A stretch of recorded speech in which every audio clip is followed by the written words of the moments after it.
الحمدللہ والسلام علی رسول اللہ۔ حضرت موسیٰ علیہ السلام کی سیریز کا 23واں پارٹ۔ اسی دوران ایک امیر آدمی کی موت ہو جاتی ہے۔ اس کا صرف ایک لڑکا تھا جو اپنے والد کی دولت کا اکلوتا وارث تھا۔ اس کے جو رشتہ دار تھے اس کی اتنی بڑی دولت سے چڑھتے تھے تو انہوں نے چپکے سے اسے مار دیا تاکہ وہ اس دولت کو ہڑپ سکیں۔ اس مرے ہوئے لڑکے کے رشتہ دار موسیٰ علیہ السلام کے پاس آئے اور ان سے مدد مانگی تاکہ وہ اس لڑکے کے قاتل کا پتہ لگا سکیں۔ موسیٰ علیہ السلام نے انہیں حکم دیا کہ وہ ایک گائے کو ذبح کریں، اس کے بعد اس کی زبان کو نکالیں اور پھر اسے لاش کے اوپر رکھ دیں، اس سے قاتل کا پتہ چل جائے گا۔ ان لوگوں نے موسیٰ علیہ السلام پر الزام لگایا کہ وہ مذاق کر رہے ہیں، تو انہوں نے کہا اللہ کی پناہ جو میں ایسی بات کروں۔ پھر انہوں نے سوال کیا کہ کس طریقے کی گائے انہیں ذبح کرنی چاہیے، تو انہوں نے جواب دیا کہ یہ گائے نہ تو جوان ہو نہ تو بہت زیادہ عمر کی ہو بلکہ بیچ کی ہو، تو جیسا کہا جا رہا ہے ویسا کرو۔ اس کے بجائے کہ وہ ان کی بات مانتے ہیں، انہوں نے ان سے اور سوال پوچھے۔ پھر پوچھا کہ اس کا رنگ کیسا ہو، انہوں نے بتایا کہ اس کا رنگ پیلا ہونا چاہیے۔ وہ لوگ ابھی بھی مطمئن نہیں ہوئے تھے ان کے جواب سے اور انہوں نے اور تفصیل جاننی چاہی۔ وہ لوگ نکل پڑے ایسی گائے کی تلاش میں۔ انہیں صرف ایک ہی گائے ملی جس کے اندر تمام خوبی تھی جس کو وہ کھوج رہے تھے، اور یہ گائے اسی یتیم لڑکے کی تھی۔ انہوں نے اس سے ملاقات کی اور اس سے پوچھا کہ وہ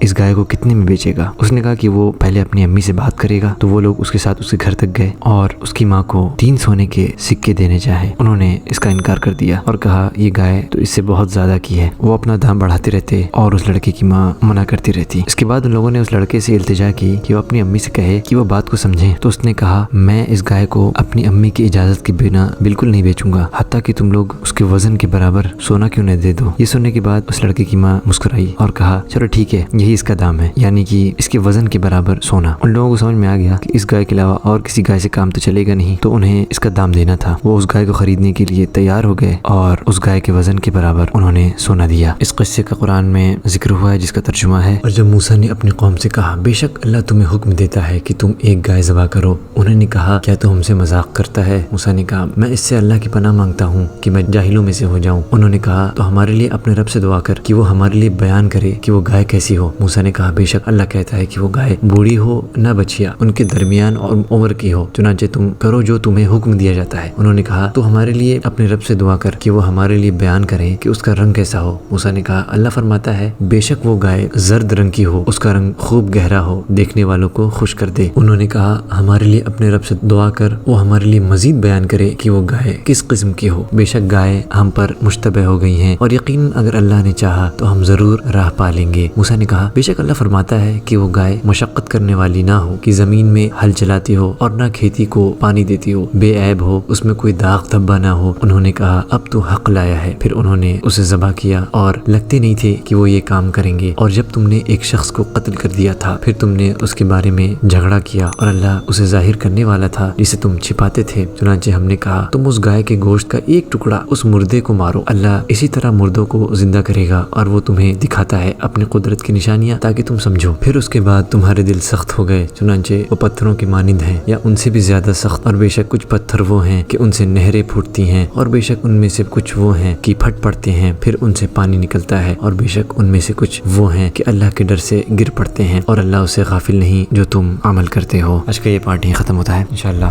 اس سیریز کو ہم کنٹینیو کریں گے آگے۔ جزاکم اللہ خیرہ۔ السلام علیکم ورحمۃ اللہ وبرکاتہ۔